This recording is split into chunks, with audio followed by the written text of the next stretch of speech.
Good evening. Welcome to South Asia Newsline. I'm Lipakshi Khurana. Here are the top stories we're tracking for you on Monday, the 5th of January. Pakistan's continued ceasefire violation forces hundreds to flee LOC. Indian airports on hijack alert following intelligence reports.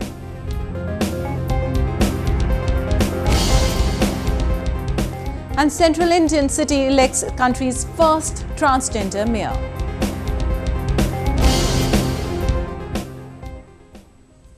And now for all the details, hundreds continue to flee their homes on the Indo-Pak border as Pakistan continues to violate ceasefire and target both civilians and army posts on the Indian side. So far, 3 Indian army personnel and a civilian have been killed in cross-border firing by Pakistan.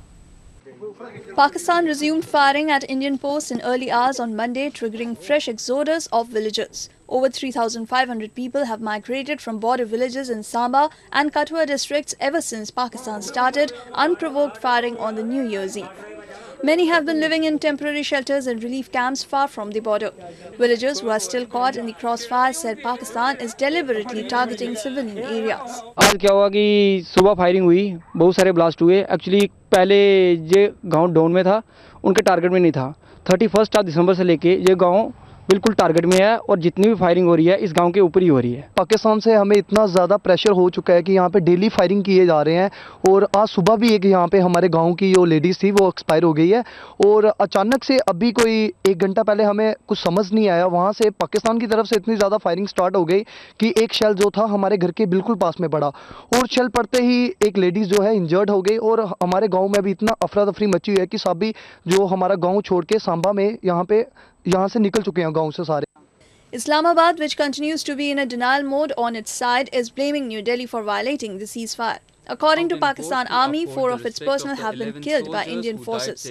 Security analysts believe that the latest spike in ceasefire violation by Pakistan is to facilitate the infiltration of anti-India militants into Kashmir.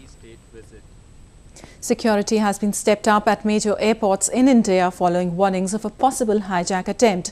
Indian intelligence agencies say militants could be looking to take over Air India flights that are going from New Delhi to Afghan capital Kabul.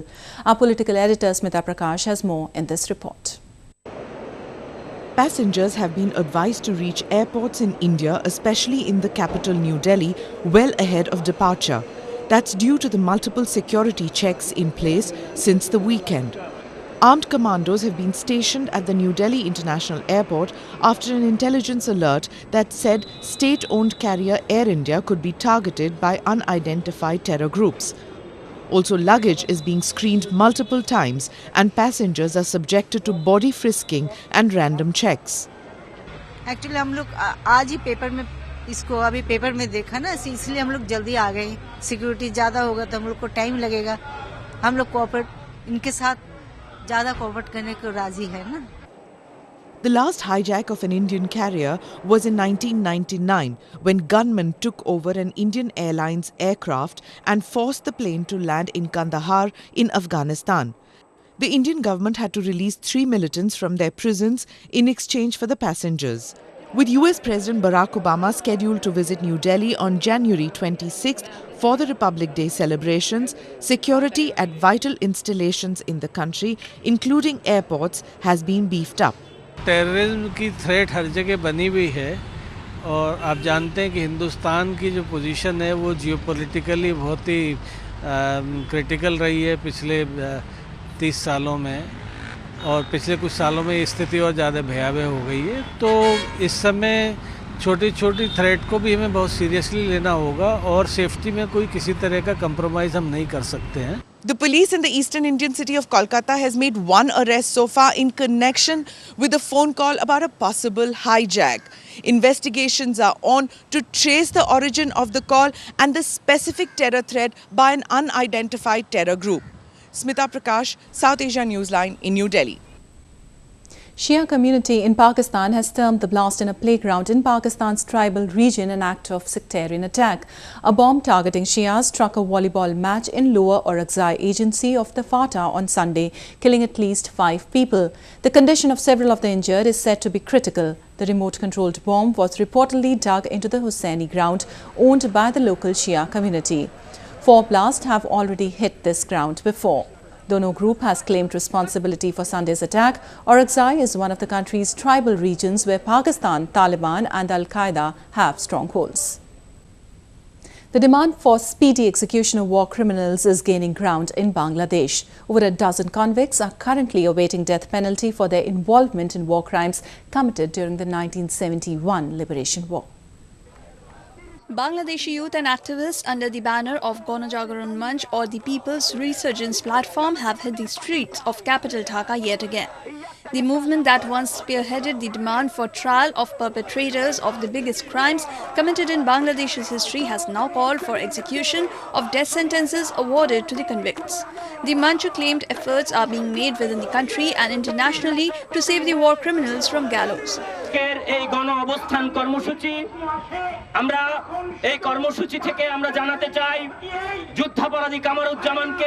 বাঁচাবার জন্য যেভাবে বিভিন্ন দূতাবাস থেকে শুরু করে বিভিন্ন আন্তর্জাতিক সংস্থা লবিস্টরা যেভাবে বিবৃতি বক্তব্য দিয়ে তারা কামারুজ্জামানের সাফাই গাবার চেষ্টা করেছে আমরা দেখেছি ইউরোপীয় ইউনিয়ন থেকে শুরু করে যুক্তরাষ্ট্র বিভিন্ন রাষ্ট্র তার পক্ষে সাফাই গিয়ে বিভিন্ন ধরনের বক্তব্য দিয়েছে Activists added that people will reply appropriately to anyone trying to save the war convicts.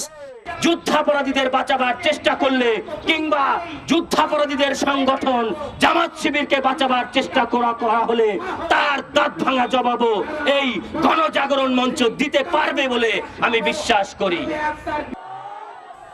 Born out of the 2013 Shahbag Square protests in Dhaka, the Manch brought hundreds of thousands to the streets demanding war crime trial for local collaborators of Pakistan in 1971. And news just in, Bangladesh Nationalist Party Supremo Begum Khaleda Zia has called for an indefinite nationwide shutdown. This comes after the former Prime Minister was detained by police who refused her permission to hold an anti-government protest. And moving on, political parties and civil society in Pakistan have condemned the attack on a memorial service for slain former Punjab Governor Salman Taseer on Sunday. Taseer was killed in 2011 by his bodyguard for supporting a Christian woman accused of blasphemy. Civil society members who were organizing a candlelight vigil in Lahore on Sunday to commemorate the 4th death anniversary of Taseer were beaten up by unidentified men. At least 5 men wielding batons shouting slogans in favor of Taseer's assassin stormed into the gathering and ambushed people including women, children and elders. Condemning the incident, Pakistan Ulema Council Chairman Tahir Ashrafi said such acts will further strengthen public voice against extremism. ये सवाल अब पैदा होगा कि क्या जो रोज इजलास होते हैं, जो रोज इज्तिमा हो रहे हैं, उनका ये नतीजा निकलेगा जो आज हमने देखा है।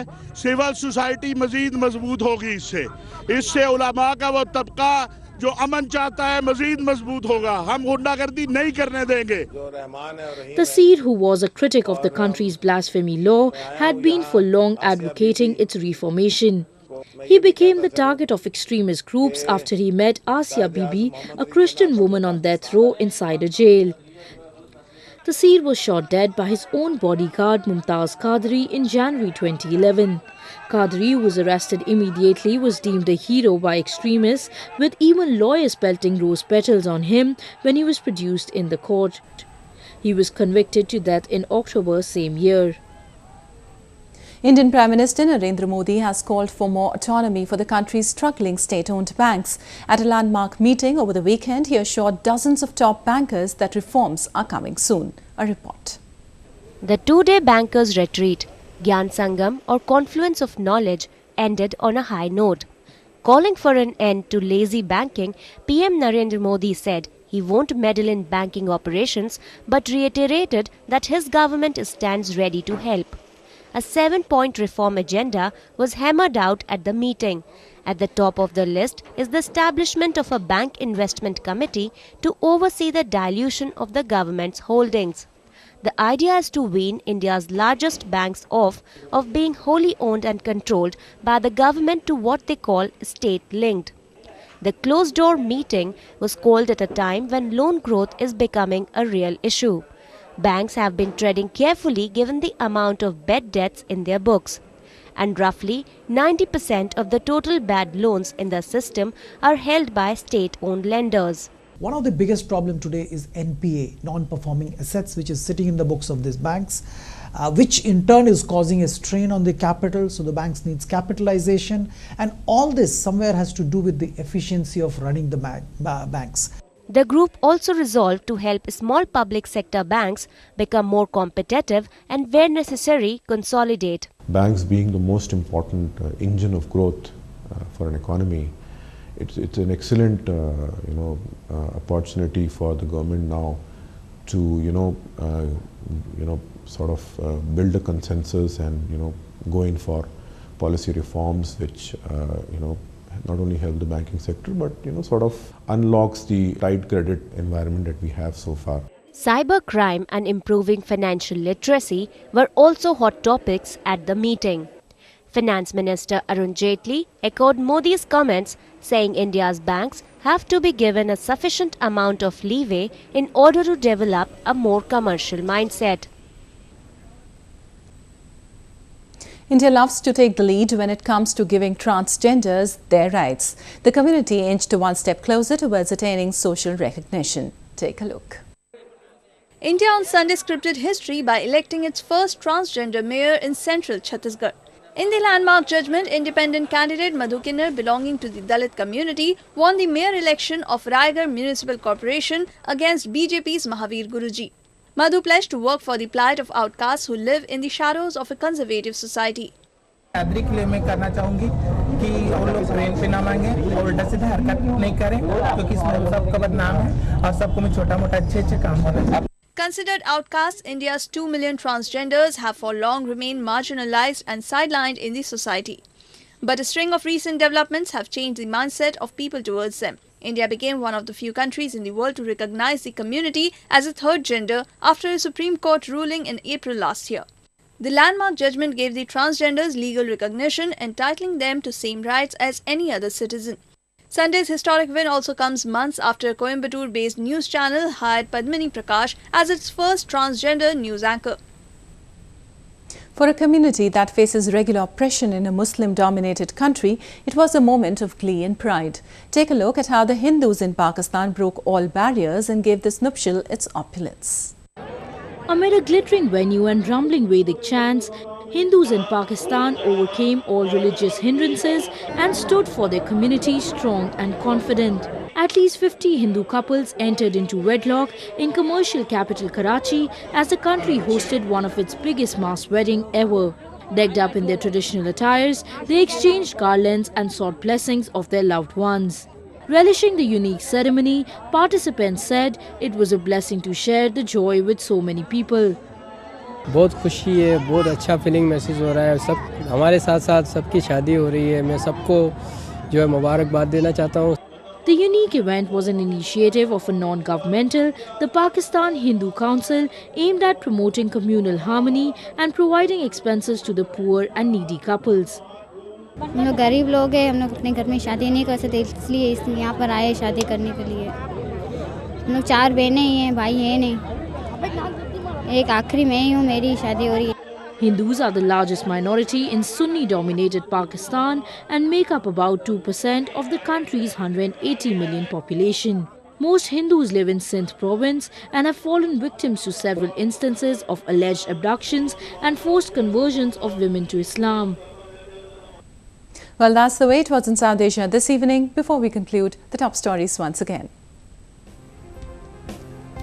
Pakistan's continued ceasefire violation forces hundreds to flee LOC. Indian airports on hijack alert following intelligence reports.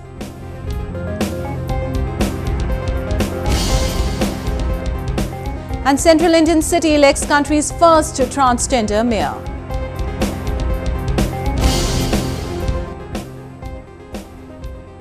Now viewers can watch the show on SouthAsiaNewsline.com. You can also visit us on Facebook.com/SAsiaNewsline and follow us on Twitter @SAsiaNewsline. That's all in tonight's edition. We'll see you same time tomorrow. Good night.